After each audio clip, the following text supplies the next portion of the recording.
Hola amigos, les saluda Cristian Tello. Bienvenidos nuevamente a mi canal de cultura. Este miércoles 17 de abril de 2019, todo el Perú se conmocionó desde las primeras horas del día con la noticia de la muerte del expresidente del Perú, Alan García Pérez. El líder del Partido Aprista Peruano, gracias a su gran capacidad para la oratoria, fue uno de los personajes de mayor actividad política en los últimos 50 años de la historia del Perú. Sin embargo, sus dos gobiernos estuvieron envueltos en denuncias de actos ilícitos que él siempre negó. Poseedor de una personalidad controvertida, Alan decidió lamentablemente acabar con su vida justo cuando la policía llegó a su casa para detenerlo por el caso Odebrecht, que ha significado también la detención y encarcelamiento de otros expresidentes peruanos. Acompáñeme entonces en este video a repasar la intensa vida política de Alan García Pérez.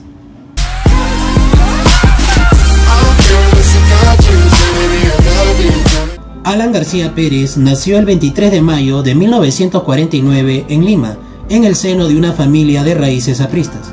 No conoció a su padre, Carlos García Ronceros, hasta los 5 años, pues este, que era secretario del APRA durante el gobierno de Manuel Odría, había sido perseguido y arrestado. Por ello, sus primeros años estuvo al cuidado solo de su madre, Nita Pérez. Alan estudió en el Colegio Nacional José María Eguren de Barranco. Allí descubrió su gran elocuencia, pues ganó varios premios escolares en oratoria y un destacado verbo que le sería útil para iniciarse como militante aprista. Siendo muy joven, se unió a la Federación Aprista Juvenil, recibiendo su carné de miembro a sus escasos 17 años. En la Casa del Pueblo creció como el gran discípulo de Víctor Raúl Haya de la Torre, fundador y líder del APRA. En 1971 se graduó en Leyes en la Universidad San Marcos. García hizo también estudios de pregrado en la Universidad Católica. En 1972 se mudó a Europa para realizar doctorados en Derecho y Sociología. En 1973 se casó con Carla Buscaglia, producto del cual nació su primera hija, Carla García. No obstante, la pareja se divorció en 1980. En 1977 tuvo una segunda hija con Pilar Nores, ciudadana argentina, con quien se casó en 1983. Con ella llegó a tener 4 hijos hasta su separación en 2008. En 1978, después de vivir varios años en París, su mentor, Haya de la Torre, lo convocó para retornar a la vida política peruana.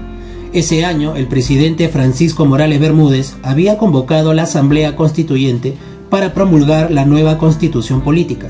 Haya de la Torre fue elegido presidente de la Asamblea y Alan García, quien fue su secretario, destacaba desde entonces por sus dotes de oratoria y de convencimiento de masas. En 1979, tras la muerte de Haya de la Torre, Alan se convirtió en uno de los principales personajes del escenario político. En 1980 fue elegido diputado por Lima, desde donde hizo oposición al gobierno de Fernando Belaúnde, y en 1984 lo eligieron como candidato presidencial del APRA. En 1985 ganó con gran ventaja la primera vuelta. En la segunda vuelta, Alfonso Barrantes renunció a su postulación debido a la gran diferencia entre ambos. De esta forma, Alan fue declarado ganador de las elecciones. Con tan solo 35 años, se convirtió en el presidente electo más joven del Perú. Gracias a su gran elocuencia, sus discursos en los balcones de Palacio de Gobierno, conocidos como balconazos, eran frecuentes y aplaudidos. En los 2 primeros años de su gobierno, con el aumento de salarios, la reducción de las tasas de interés y el control del tipo de cambio, la economía dio señales de una supuesta recuperación. Hasta entonces García gozaba de popularidad. Sin embargo, cuando la capacidad del gasto público se agotó, comenzaron las dificultades. Los malos manejos económicos, la incontrolable inflación, las emisiones inorgánicas de moneda nacional y el retraso del pago de la deuda externa llevaron a que el Fondo Monetario Internacional declare al Perú como país inelegible. El punto más crítico de su gobierno fue su intento de estatizar la banca privada en 1987, como una forma de controlar la hiperinflación. En esos años, la devaluación de la moneda fue altísima.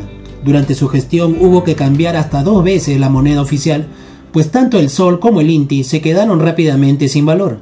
Ello derivó en una gran especulación y en la escasez de productos de primera necesidad, lo que originó interminables colas y los famosos paquetazos. El terrorismo fue otro de los males que sacudió su gobierno.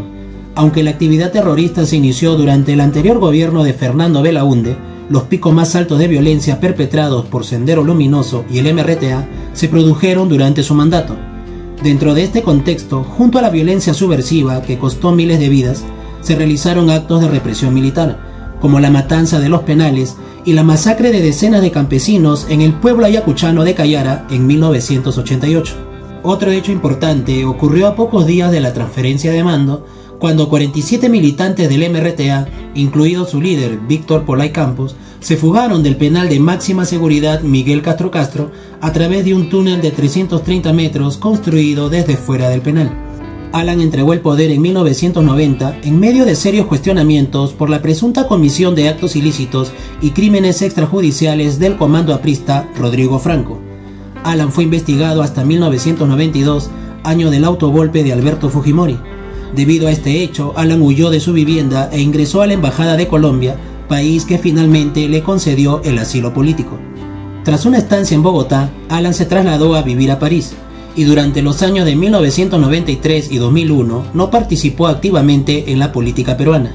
En 2001, caído el gobierno de Fujimori, la Corte Suprema de Justicia del Perú declaró prescritos los delitos que se le imputaron al finalizar su primer mandato. De esta manera, Alan retornó al país para participar en las elecciones presidenciales de ese año. Su candidatura fue muy controvertida por el mal recuerdo de su primer gobierno. Pese a todo, García logró su pase a la segunda vuelta, desplazando del segundo lugar a Lourdes Flores, candidata del PPC. Tras el debate de mayo de 2001, Alan fue derrotado en la contienda electoral por Alejandro Toledo. García volvió a su activismo político y entre las imágenes que de él se recuerdan está el puntapié que le aplicó a Jesús Lora durante una movilización en 2004. En 2006 tuvo su sexto y último hijo, Federico Dantón, con la economista Roxanne Chisman. Ese año volvió a presentarse a las elecciones presidenciales. Aquella vez derrotó nuevamente a Lourdes Flores por el segundo lugar y por un mínimo margen accedió a la segunda vuelta. Tras el debate presidencial, venció en las elecciones a Ollanta Humala, volviendo a ejercer la presidencia del Perú luego de 16 años. Su segunda gestión vino de la mano con el boom del crecimiento peruano y el auge de los minerales.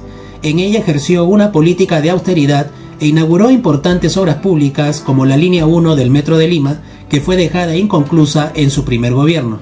En este segundo periodo, García mantuvo la política de integración comercial, promoviendo la firma de nuevos tratados de libre comercio. No obstante, también tuvo que enfrentar diversos conflictos sociales.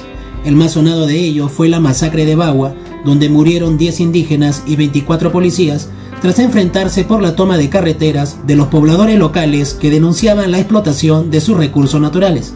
Su mandato culminó en 2011 y a diferencia de la anterior oportunidad, esta vez lo hizo en un marco de tranquilidad y con una imagen positiva.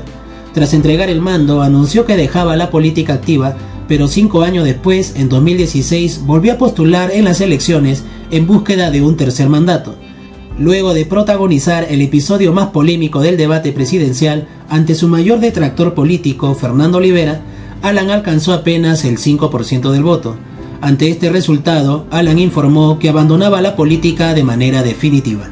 En 2018, el fiscal José Domingo Pérez le abrió investigación por tráfico de influencias y presuntos aportes de Odebrecht a su campaña presidencial en el 2006 y por actos de corrupción en la adjudicación de los tramos 1 y 2 de la línea 1 del Metro de Lima. No obstante, García siempre negó vínculo alguno con actos ilícitos. En noviembre de ese año, Alan García, quien residía en España, llegó al Perú para ser interrogado por el fiscal Domingo Pérez. En noviembre, el juez Carlos Sánchez Balbuena dictó impedimento de salida por 18 meses en su contra. García aseguró que no era un castigo permanecer en su país, pero al día siguiente se refugió en la residencia del embajador de Uruguay en Lima.